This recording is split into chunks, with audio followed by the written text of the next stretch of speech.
broadcast fresh off of his great set victory, the first four-time All-American singles player in Ivy League history. It's Columbia's Michael Zheng. Michael, first of all, congratulations to you on the win. Let's just start with that fun fact. The only man in Ivy League history to be a four-time All-American in singles. What does that fact mean to you?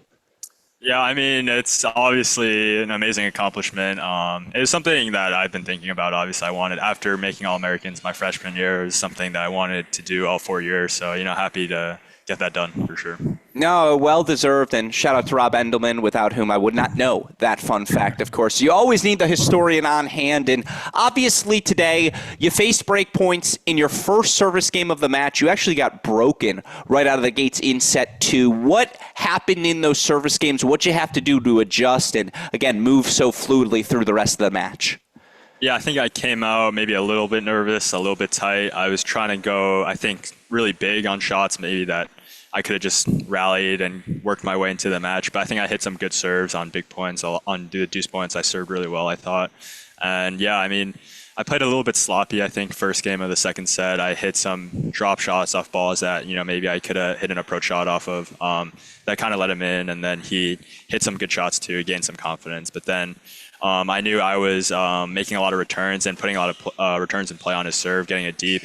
So I knew I'd get a chance to break back. So I wasn't too overly concerned with that break early on. Yeah, no, it's a credit to you, again, moving through as fluidly as you did. And, again, certainly I saw you give this answer to John Parsons yesterday. He asked a fascinating question. The prospect of you being unseeded. You mentioned you think it's probably trickier for the opponent than it is for you personally. Do you feel that aura of being the defending champion? Do you feel like, again, you would never do that because you're too humble of a kid, but do you feel like the rest of the field, maybe they're treating you a little differently this season? I don't know if they're treating me differently, but I would say, I think everyone knows the level and, everyone's going to play a little bit more free. They're going to go for their shots. It's something I'm expecting as well. So I'm prepared to, fight every point. So, yeah, I mean, obviously, I guess unlucky, but at the same time, I think, the seeds earned their seeding by the criteria, and I didn't. So obviously, that's what I kind of meant, where it's like a little bit worse for them, where I think the level is there for me to be seated, but at the same time, just by the criteria, where they earned it and I didn't. So it's a little bit unlucky. I'm going to agree with you. I, too, think you have the level to be seated, as, by the way, we see Gabriella Broadfoot also earn All-American status, so shout out to her and joining you in that circle.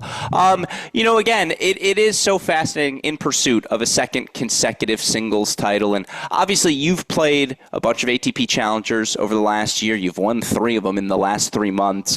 For pro tennis fans or casual tennis fans tuning in, how different is the level this week, or similar to what you've experienced during your time out on the pro circuit?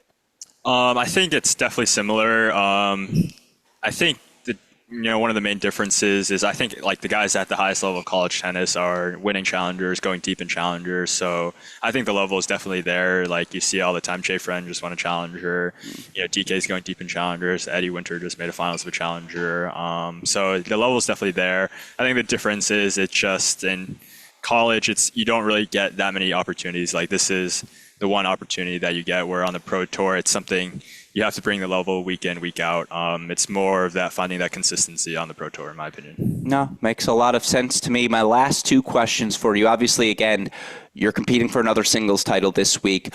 What would it mean to you to capture that second consecutive singles title? I've asked you this many times, I know, but it's new fan base here today. Your goals for your senior season, why are you back on campus? Yeah, I think that's one of the main reasons I decided to play in the first place, was to go back-to-back.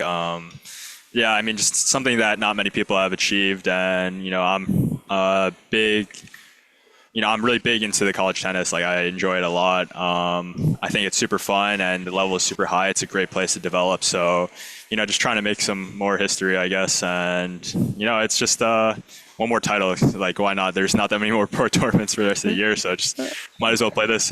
No, I love that, and yes, all about the pursuit of history. My last question for you might be my most important. I might have to text it to our guy Stan instead of asking you this, but the dark blue Columbia kit, it might be my favorite uniform we have out there today. I felt like it added to the swagger out on court. Am I wrong? Yeah, I mean, I'm kind of out of clothes, so it was like the last, my only outfit. I was like, you know what, it's not a bad outfit. I've worn it before. I'm like, I like the navy blue shirts, and obviously our navy shorts are a classic. So it was, yeah, I mean, I kind of felt it out there too, but yeah, it's definitely one of my favorite kits as well. No, I'm going to have to text my guy Stan, see if he can hook me up. And again, playing early enough in the day that you can get away with it. And certainly we always appreciate having you in our college tennis live. So Michael Zheng, defending champion, All-American once again. Congrats on the history you make today, and looking forward for your pursuit of the rest of it here this season. Appreciate it, Alex. Thank you.